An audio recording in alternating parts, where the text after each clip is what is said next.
അല്ല, അത് നമുക്ക് പിന്നെ എടുക്കാം. കാരണം LDFിൻ്റെ വിഷയമല്ലല്ലോ, CPMൻ്റെ വിഷയമല്ലേ. ഇവിടെ ഞാനത് പറയുന്നത് ഉചിതമല്ല. എന്തായാലും ഇപ്പോൾ എത്രാം തീയതിയായി പുസ്തകം വരുന്നു പറഞ്ഞ്? 4-ാം തീയതി. 4 കഴിഞ്ഞ് 5ഓടുകൂടി ജാഥ ഇവിടുന്ന് കഴിയല്ലോ. ജാഥ കഴിഞ്ഞ് 6-ാം തീയതി നിങ്ങളെല്ലാ ചോദ്യത്തിനും മറുപടി പറയാൻ വേണ്ടി ഞാനിവിടെ ഉണ്ടാവും.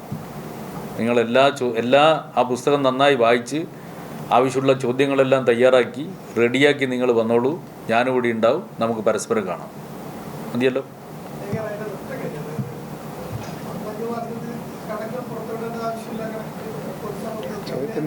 അല്ല, ആ ചോദ്യത്തിന് പ്രസക്തി ഇല്ലല്ലോ. പറഞ്ഞില്ലേ? അപ്പൊ പറഞ്ഞു അന്നേരം ചോദിച്ചാൽ അതിന് പ്രസക്തി ഇല്ല. നിങ്ങൾക്ക് അന്നേരം ചോദിക്കാം. എനിക്ക് അതിന് കൃത്യമായിട്ട് മറുപടി ഉണ്ട്. അന്നേരം പറഞ്ഞാൽ പോരെ, സമയത്ത് പറഞ്ഞാൽ പോരെ. അതിന് എനിക്ക് കൃത്യമായിട്ടുള്ള മറുപടി ഉണ്ട്. പിന്നെ പറയാം, 6-ാം തീയതി നമുക്ക് പറയാം. രക്തസാക്ഷികളെ അപമാനിക്കുന്ന വിധത്തിൽ പോസ്റ്ററുകൾ പതിക്കുന്നത് പ്രകോപനം ഉണ്ടാക്കലാണ്.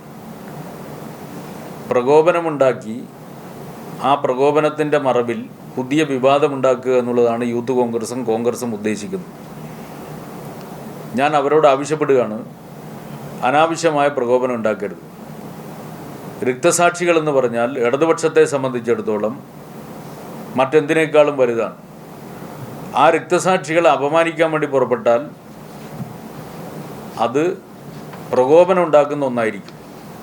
അതുകൊണ്ട് ജില്ലാ ഭരണകൂടത്തോടും പോലീസ് സംവിധാനത്തോടും കൂടി ഞാൻ ആവശ്യപ്പെടുകയാണ്, അനാവശ്യമായി പ്രകോപനമുണ്ടാക്കാൻ വേണ്ടി യൂത്ത് കോൺഗ്രസ്സുകാർ ശ്രമിക്കുമ്പോൾ, കോൺഗ്രസും ശ്രമിക്കുമ്പോൾ, ആ പ്രകോപനത്തിന് ഇടയാവുന്ന വിധത്തിലുള്ള എന്ത് സംഭവം ഉണ്ടായാലും ജില്ലാ ഭരണകൂടവും ജില്ലാ പോലീസ് സംവിധാനവും ഇടപെടണം.